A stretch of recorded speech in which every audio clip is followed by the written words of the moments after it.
Hi guys, I'm Woodcraft Hamster, and today I want to show you a little bit about bushcraft and woodcraft knives, different types of knives to use for different scenarios, and what I personally use. I've got a selection here which I'll do a close-up of in a second, but basically just to give a bit of advice and some of my views on what makes a good bushcraft or woodcraft knife. Okay, so to start off with, I've got 5 knives here. Each of them I've owned for quite some time, and I kind of want to show you a little bit about what I find works and what doesn't. So starting off with this one, I mean this is an American K-bar. It's a military style knife, which is fairly obvious from the shape and the design. I probably owned this about 15 years, and to be honest, it's as a general multi-purpose all-round knife, it's very good. You can split wood with it, you can carve with it to a degree, you can do a lot of camp tasks with it, but it doesn't really work brilliantly for any one particular thing. So my advice personally would be try and steer away from this kind of knife. Again, it's all down to personal preference, you know, and also what you have available. You know, if you haven't got the money to go out and buy expensive knives, you know, you can get custom-made things done. I've had a couple in the past, and they are very, very good. Alternatively, you can, you know, pick up fairly cheap ones from various bushcraft shops, online, that kind of thing. I mean, as an example of one of the expensive ones, I mean, this is probably my personal favourite. It's actually a Ramirez bushcraft knife made by Stephen Wake Cox. It's not quite the same as the Woodlaw knife, which a lot of people will probably be familiar with, which is made by Alan Wood, specifically for Ramirez. There is a marked difference in price. This cost me about £360, I think, 4 or 5 years ago. The Woodlaw, if memory serves, I think they're still going for upwards of sort of £600–700. Now, this particular knife is one I use most regularly. It's got a Scandinavian grind, which is very, very good for edge retention and very good for getting it very, very sharp. Now this, as I say, is the one I use most often. It comes out with me. You can sort of see the patina that's forming on the blade, hopefully on the camera there. And you will get marks and discoloration on the blade as you're using it. I mean, you can look after them as much or as little as you want, but obviously the more you look after them, the longer they will last. And this is a very, very good knife for bushcraft. You can batten with it reasonably well. I mean, you don't want to do anything too big. It's very, very good for carving. You can get very fine shavings off of this. And what I'll do, I'll take each of these knives through a couple of little tests shortly to show you sort of exactly how well they perform.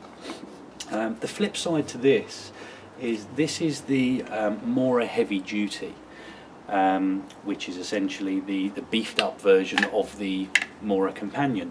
It's got a 3.2mm thick spine, which is a lot thicker than the standard one, which means it's very good for battening. And if I show you the two side by side, apart from the fact that the bushcraft knife is well, a lot thicker for a start, you can see here the two tangs, so the back of the blade, so the spine of the blade is significantly thicker on the bushcraft knife. However, you can pick one of these up for probably £15 if memory serves, certainly no more than 20, and they are very, very good bushcraft knives. If you're just starting out, or you want something as a backup, or something you can take out with you sort of day to day and really abuse it, I would highly recommend one of these. Again, you've got the Scandinavian grind on there, so it gets very, very good edge on there, which hopefully you'll see shortly when I put it through the tests. And then moving on to this, which is a Mora carving knife. Obviously, it's a very, very small blade. Still a Scandinavian grind, so you can get it very, very sharp. And it's brilliant for small detail carving work. And hopefully, I'll be able to sort of demonstrate that a little bit later on. But again, as certainly I use this a lot in the workshop. I don't tend to take it out if I'm going bushcrafting very often. but it is very, very good. It's you know, a very sharp knife, and I think you can pick these up for between £10 and £15 if you have a look online, and very, very worth having. And finally, I've got the Swiss Army knife. This is the Swiss Army knife Farmer. It's the Alox version. It's a slightly prettier version. It's got the metal handles rather than the plastic. And on here, I mean, for the purpose of this video, you've got a standard Swiss Army knife blade. There are a few other bits and pieces on here which I'll run through. But this is a great little tool. I keep one of these in my pocket permanently. Now you've got a bottle opener and a can opener. Now I actually use this can opener, believe it or not, more often than I use any other. Even if I'm at home, you know, I need to open a tin of baked beans or something like that, I will take this out, and it's the work of probably 20 seconds to get it open. It's not far shy of using a mechanical can opener. And I remember using these when I was a lot younger, and there's something nostalgic about using this for me. You've also got secondary bottle opener with a flat bit screwdriver head on the top. The unfortunate thing with this is it doesn't have a Phillips screwdriver head on there, which would have been really nice. I do have another one of these that I use for work that does. And then finally, you've got the awl on there. You've got quite a sharp blade on there, obviously not as sharp as the actual knife itself. And I actually use this more than anything for striking a fire still. It's got a good sharp blade on there, and it's just something that I can carry around, and you know, multi-purpose for me basically. If you look at the very beginning of this video where I've got my little sort of 5-second intro, you'll actually see me using this striking sparks off a standard ferro rod to reasonably good effect. Right, so what I actually want to show you now is how each of these performs at cutting and battening and a few bits and pieces. So what I'll do, I'll get out a few bits of scrap wood and we'll see how they perform. Right, so we'll start off with the K-bar, and as I say, I mean, this is not the sort of knife I would normally take out with me if I was going bushcrafting, but you know, if it's all you have or something similar, I mean, this was sort of quite a nice expensive version. You know, you can get much cheaper knives of a similar style, and if that's all you have, then that's fine. But in terms of batting, this is obviously a small piece of wood. You can go larger. I mean, this was probably, I mean, you can see this is a quarter section. You could do a log or a branch of this size fairly easily. But if you want to split this down, all you really want to do is get your knife square, take a branch. It doesn't have to be particularly heavy. I mean, I've got a mallet lying around here somewhere. And all you want to do, same as if you're using a froe, hit it straight down directly from the top and split through your wood. Now, the one thing I will say with this, same as with a froe, do not use anything. Don't get tempted to use the back of an axe or a hammer or anything like that, because all you'll do is damage the back of your knife.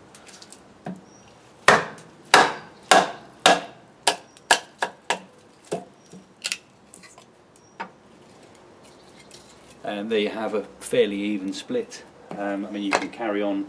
Depends on what sort of, you know, if you're looking for firewood, that'll probably be fine for me to go straight onto the fire. If I was looking to start the fire and I wanted some kindling,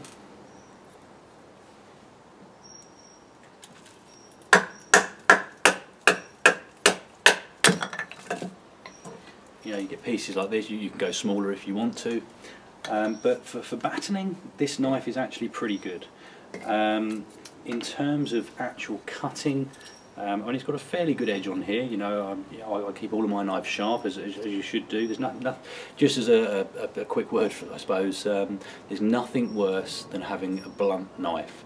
What would happen, I'll use the back just as a demonstration. If you're trying to cut with a blunt knife, it actually does take a few good shavings. I've just got quite a sharp back. But by using a blunt knife, you are having to put more pressure than is necessary. So basically, when that cut finally takes, you're putting far too much effort, and you'll find your hand and the knife will sort of go flying forwards. which you don't want, because you're then not in control of the blade. So just a quick tip or a note from me is make sure any tools with the sharp edges that you're using, make sure they're properly sharpened. So with the K-bar, I mean, you can get fairly fine shavings off with this. You know, it's not a bad knife. It's just not brilliant. You know, you can, if you're looking to make, say you take something like this, you want to make a tent peg, absolutely fine.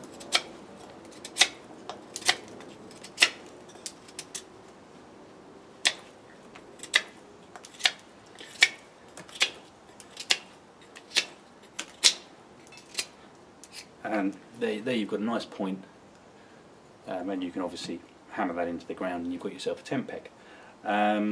But as fine detail carving goes, I mean, the problem is you've got a sharp section right on the top of the blade here. I'm not sure if you can see that. So it's sharpened from here to here. That's more because of the military design of the knife. So what you can't do is take your knife, and as I would normally do, push with your thumb in order to get a fine close-up cut. So that is the K-bar. It's a nice knife, it's got a lovely feel to it, it's a very well made tool, but it's not what I would use for bushcraft. So if we move on to the bushcraft knife, again, it's a slightly short, it's a much shorter blade, but same thing, something this sort of size, maybe a little bit bigger. All you want to do, exactly as we did before,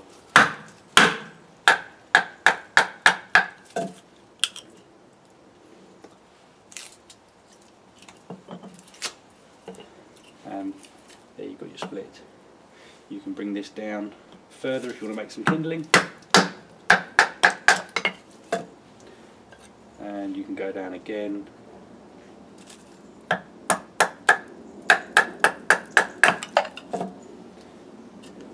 And the benefit with this knife over the K-bar is that because it's such a sharp blade, you know, I'm putting very little pressure on here whatsoever, and I'm taking off some nice fine shavings, and you know, I can keep the knife where it is, and I can just pull this piece of wood back towards me. Hardly any pressure at all, and I've got some really fine shavings. Again, if you want to put a point on this, or it's a little bit too small, but you know, there's your tent peg. So this knife, as I say, you know, it's about £350 in the shops, I think now, and they're not easy to come by. It's probably my personal favourite bushcraft knife. However, if I was to take the Mora, and as I say, this is the heavy duty version, same size, same style of blade, and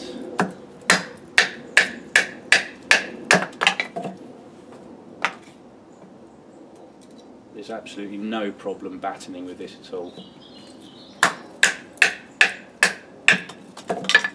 And personally, I tend not to batten. You know, it's very rarely would I go out without some form of an axe, maybe the throw. But again, in terms of cutting ability, this knife, because of that Scandinavian grind, you know, very little pressure, and I'm making really fine shavings out of this. Same thing, I can leave the knife where it is and pull the piece of wood towards me, which is, I'm not sure if it's actually any safer, because if I keep the wood still and I go forward with the knife, in both case I'm not bringing the knife towards me, and I'm not moving the hand that's holding the material is not coming in front of the knife, so I'm at no risk of cutting myself. And again, if you want to put a point on something,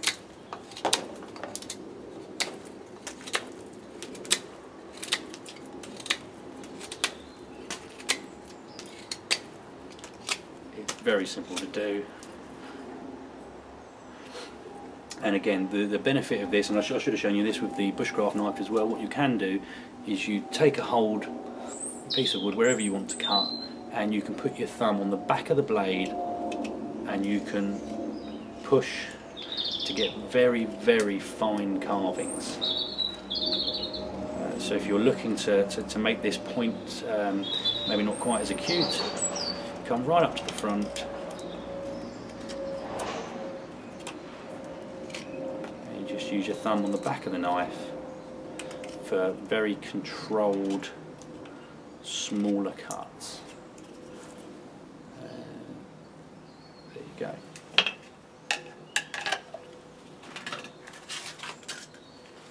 Same thing with the more a carving knife. So you've got very close up control with this. It's not quite so good for your larger long shavings, though you can do them.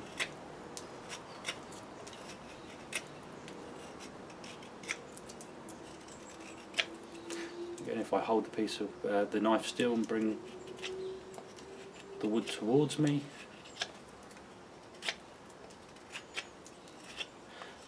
One benefit I find of doing this is that, especially if you don't carve very often, you'll find that your wrists and your forearms will start to ache. You know, same as doing any kind of physical effort.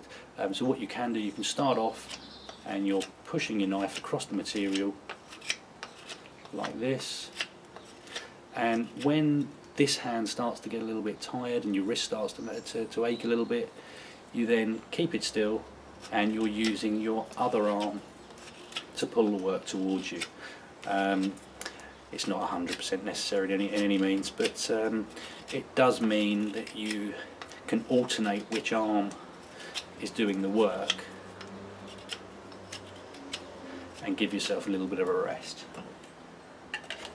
And then finally, the Swiss Army knife Farmer. Put the blade out.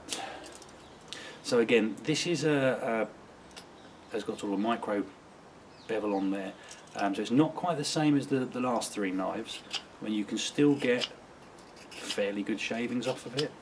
And quite regularly, if I'm going out just for a walk somewhere, going down to sort of the woodlands, and I haven't got any sort of fixed purpose in mind, I'm not going to collect some wood to do a project with, I'm not going bushcrafting, so I'm not taking a rucksack with either a saw or an axe or a larger knife with me.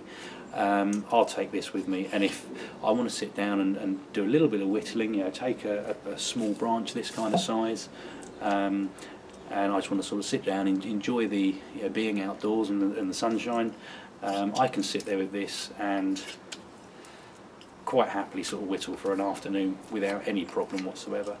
Again, you can get your hand or your thumb on the back of this blade and you can put some fine cuts in.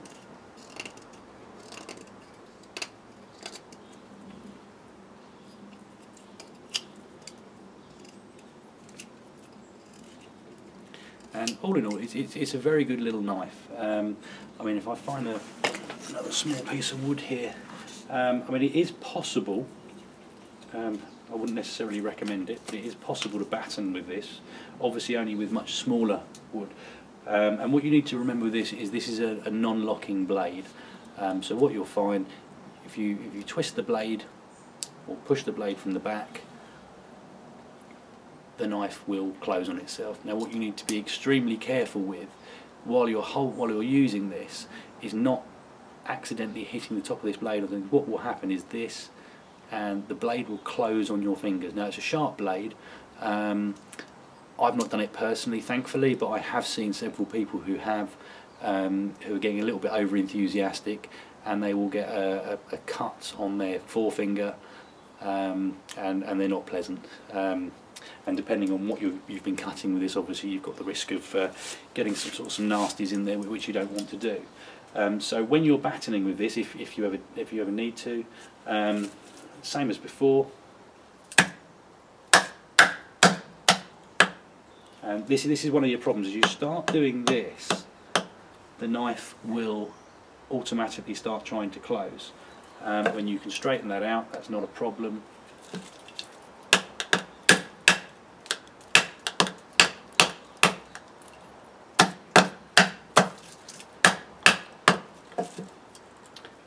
And you see, even this is probably a little bit too thick, and you end up obviously with your knife getting a little bit stuck in there.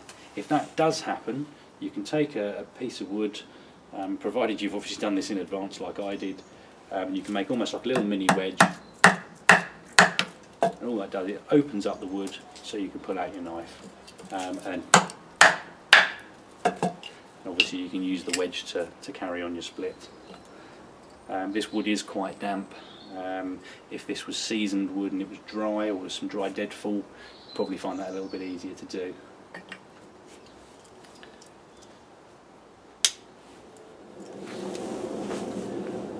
So all in all, you've got 5 knives, 4 of which I use very regularly. The last one, obviously the K-bar, the military style knife, I've just really used as an example of what it can do if you're able to get something a little bit more suited to the job. I would highly recommend it. You know, if you want to go out and spend a lot of money, definitely recommend one of these. You know, there are a lot of private makers, very skilled craftspeople out and about, who can make something very similar to this. You know, I bought this some time ago, and a lot of my choice was because of the name and because it was a well-known knife. There was probably a little bit of the fact that it was popularised by Ray Mears, but you know, I absolutely love this knife. It's never let me down. It's always done what I've wanted it to do.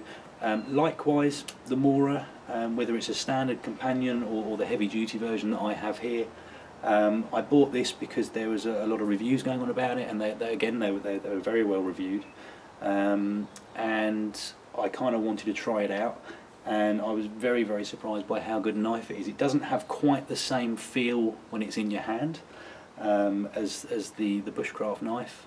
I mean, that's just down to the fact that this knife costs £15. This one costs just over 350. And you know, you do tend to get what you pay for when it comes to tools. But there's absolutely nothing wrong with this knife as a bushcraft knife. I use it regularly. If I'm going out in sort of poor weather, and I know it's going to be damp, and you know, there's a chance that you know, I'm going to be out for a few days, and not that it should matter, but you know, I don't really want to risk this one getting rusted or anything like that. Not that it should. Or I'm going somewhere where there's a chance that, you know, it's the wood's going to be wet, the ground's going to be wet. I do have a habit of using a knife, putting it back in the sheath, putting it down somewhere, and forgetting about it for half an hour, which I don't really want to leave this lying around. This one, I've left this lying around in wet weather several times. It's always cleaned off well. You know, whenever I get back from a trip, I always tend to maintain my knives. I'll give them a quick sharpen or a strop. I'll oil them before I put them away, which I'd highly recommend to anybody using them for bushcraft, or in general, to be honest. The carving knife, brilliant little knife. It's great for if you're making smaller carved items, things like spoons. You know, I'll use my axe to rough it out. I might use the other knife to take off more material from there. And when you get around to sort of the fine details where you've got curves, sweeping curves around by the bowl and things like that, that's when this will come out. If I want to put some detail in there, if I want to carve some names in there, let's say, or some sort of artistic looking design, that's where this knife will come in.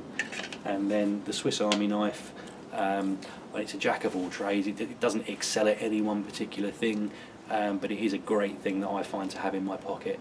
To be perfectly honest, I generally don't go anywhere without this, even if I'm going out bushcrafting and I've got another knife and an axe and so on and so forth in my bag. The benefit of this particular knife, just for anyone that is interested, is this is what's known as a UK carry legal knife. The blade is under 3 inches long, and it's a non-locking blade, which obviously I showed you earlier with the risk of cutting your own fingers. So in theory you can have this in your pocket wherever you are. It's not illegal to carry around with you. I mean, I would say, yeah, same with any kind of implement that could be considered a weapon. Think carefully about where you're taking it. If you're out in the woodlands, you're walking the dog, you know, you're going out doing some bushcraft, there's absolutely no reason why you can't have this with you. If you're going out to you know, a licensed establishment, a pub or something like that, I would say probably think twice and maybe leave it at home, which is what I tend to do. But yeah, 4 very, very good knives for bushcraft. One that will make do at a pinch. That's about it from me. If you've got any questions, drop a note in the comments. If you want to see more of this kind of stuff, please subscribe. Thanks a lot.